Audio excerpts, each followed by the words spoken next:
Pakistan Peoples party کے Sindh assembly میں M P امداد پتافی صاحب کی جو ریسنٹ اسٹیٹمنٹ آئی ہے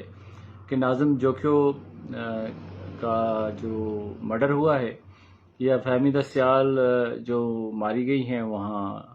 کمبر شہزاد کوٹ میں، وہ قبائلی جھگڑے تھے۔ میں سمجھتا ہوں کہ یہ انسانی حقوق کے جو خلاف ورزیاں ہو رہی ہیں، ان کے جو کیسز ہیں، ان کو قبائلی جھگڑوں کا نام دینا میرے خیال میں ناانصافی ہے، زیادتی ہے۔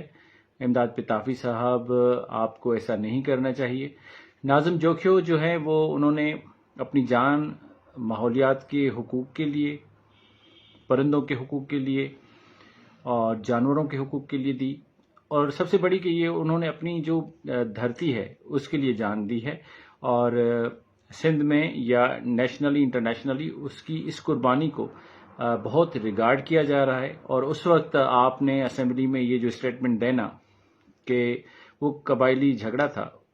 اس کی قربانی اور اس کے کیس کو اسپوائل کرنے کے برابر ہے، تو میں سمجھتا ہوں کہ آپ کو ایک فارمل اپولوجی سبمٹ کرنی چاہیے۔ ناظم جوکھیو صاحب کا یہ حق بنتا ہے۔ اس کے علاوہ فہمیدہ سیال صاحبہ ہیں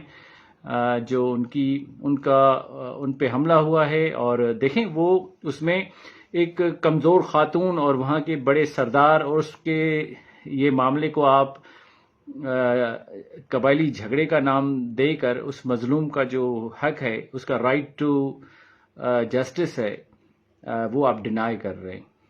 اور مجھے تو افسوس ہوتا ہے کہ اس سے پہلے کچھ دن پہلے چائلڈ پروٹیکشن پہ جو اسٹیٹمنٹ آئی تھی چیئرپرسن کی کہ آپ جاؤ اور جا کے صلح کر لو، لڑکی کو جو ایڈوائس دے رہی تھی چائلڈ پروٹیکشن کی چیئرپرسن، اور اس کے بعد امداد پتافی صاحب کی یہ اسٹیٹمنٹ،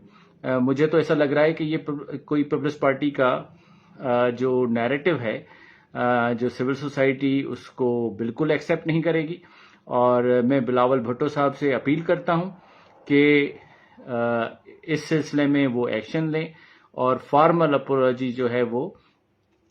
سول سوسائٹی کو سبمٹ کی جائے کہ جی یہ جو کیسز ہیں وہ پیور ہیومن رائٹس کے کیسز ہیں، اور اس میں کوئی قبائلی جھگڑا وغیرہ نہیں ہے۔ شکریہ۔